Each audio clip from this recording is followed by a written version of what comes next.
it's Meredith from Kitchen to Table, and today we're going to do a cooking video using a really unusual vegetable that I found in Yamba yesterday.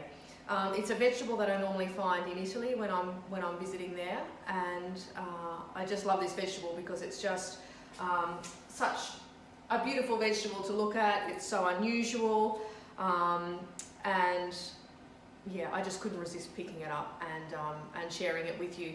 So this is called romanesco, or broccoli romano, it's also referred to.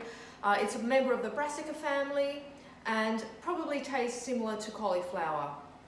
So you can prepare this in many ways, but today I'm going to make a pasta dish with it. So I'm just going to come up a little bit closer so you can get a good look at that vegetable. What you need to do is just take away those outer stems, and so that part there. Then just chop it. It's a bit of a shame to chop it up, but I'm going to chop it up. And I find cauliflower takes on a completely different flavour when it's roasted, so it's really worthwhile to do that extra process of roasting. It brings out such a beautiful nutty flavour and gives so much more depth to the vegetable. So just do this other side now. So just chop through into slices, and then you can break them down a little bit further from there. And just making them into bite-sized size pieces. Just using the florets as my guide as to where to cut. Okay, so now I'm just going to pop that into a roasting tray. Just going to throw that in here. And I've just cut some red onion just in centimetre thick slices. I'm just going to throw those in as well at this stage. Wrap the garlic. I'm going to cook the garlic in there as well, but I'm going to wrap it in a little parcel of alfoil. Drizzle it with a little bit of olive oil and just roast the garlic this way so that it doesn't burn in the oven. So I'm just going to pop that in the side of the dish when I'm finished dressing the vegetables here. I've also got some gorgeous cherry tomatoes, and we'll add those in probably in the last 10 minutes of cooking. So I'm going to give this a really good drizzle of olive oil. Don't, in this case, be generous. This is going to be part of the sauce. So be generous with the olive oil. I've got here a little pasta sprinkle that we make up at the shop. So it's available for sale. We use a mixture of dried Italian herbs. We add some salt and some chili flakes. It's just a really tasty little sprinkle to add some extra flavour to your cooking. So probably put a couple of spoonfuls of that on here like that. So I'll just add a bit of extra salt. Even though there's salt in the sprinkle, we really need to get some flavour as well into the vegetables. So be generous once again. I'm just going to give that a toss with my hands, just so that everything's beautifully coated with the herbs and the olive oil. Put that out into an even layer as best you can.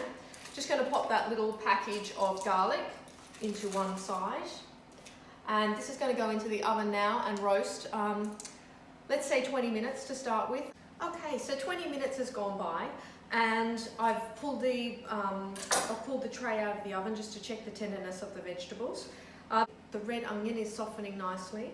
The romanesco is getting there. It's still got a little bit of resistance. The garlic is still, it's getting there as well. It's still a little firm, so I think we can give it another 10 minutes before we add the tomatoes, so that'll be 30 minutes in total. Okay, so the romanesco and the red onion and garlic have had another 10 minutes, so 30 minutes in total. It's tasting really delicious. They're starting to char on the edges. Now it's time to add the tomatoes. So I'm just going to cut the tomatoes in half, just so that they start to release their lovely juices and break down a little bit more quickly. So I'll just put half a dozen tomatoes in, just as I said, to add a nice flavour, add a little bit of acidity and colour. And we're going to give the roasting tray another 10 minutes in the oven, just to help those tomatoes start to soften.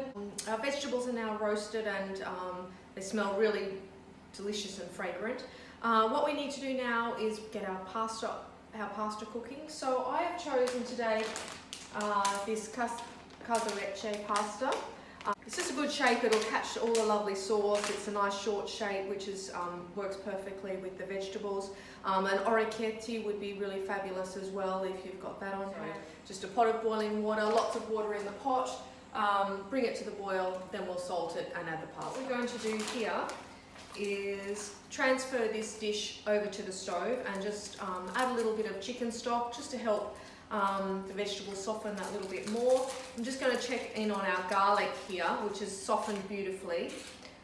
So I'm just going to take one of, but you can see I'm just going to squash it on the board. It's lovely and soft, and just gives the garlic a nice mellow flavour when you roast it like that.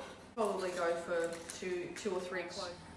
The veggies in on the left side there, and I'm going to add in some chicken stock, just half a cup, just to help it, just to help create a little bit more liquid and a lovely flavour to the sauce.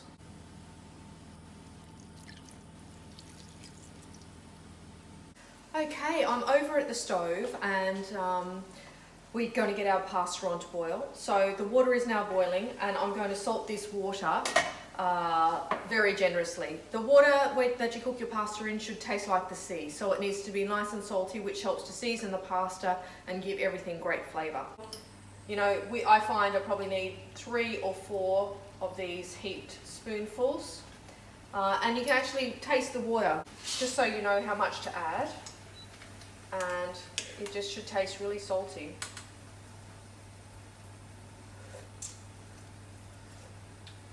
I could even add a little bit more in there. Might do 2 more. Okay. And now in with the pasta.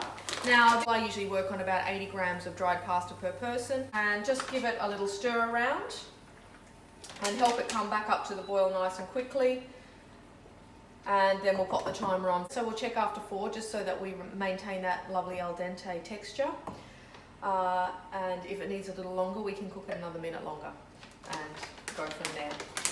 In the meantime, I've got my my lovely vegetables happening here. So they're softened down beautifully. The chicken stock that we added in has, there's just a little bit of that left. Some of it is evaporated, so the flavour's intensified. So now we're really just waiting for our pasta. We'll add some pasta water in there too, just to help, the starchy water will help the sauce stick to the pasta. Okay, the pasta has had, I've done about 5 minutes. I've given it an extra minute, just because it felt a little bit too undercooked for my liking. So just always do a test, just pull it out. I'm just going to cut that in half just so it's not so big. Have a try. And that's still got a nice little bit of texture to it. So I'm going to pull that out now and straight into the pasta pot. Straight into the pot with the vegetables. And you know, you can scoop across some of that pasta water, which is going to help the sauce to cling to the pasta.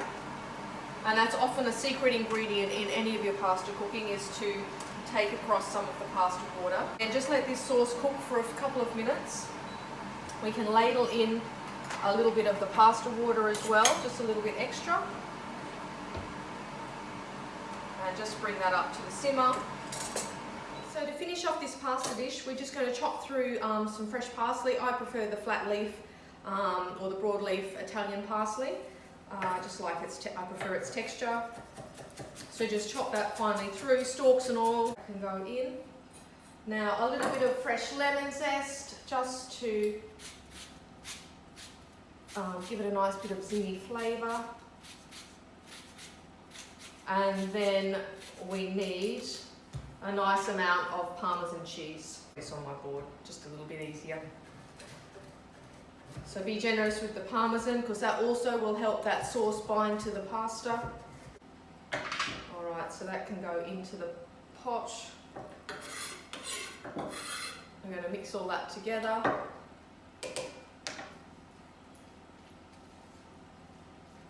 Yum. Smells amazing. Can't wait to eat that. So that is our romanesco pasta. Thanks for watching. Please reach out if you have any questions. If you make the dish, please share your photos with us. It's always great to see what you get up to. And we look forward to seeing you again soon. Have a lovely day. Bye.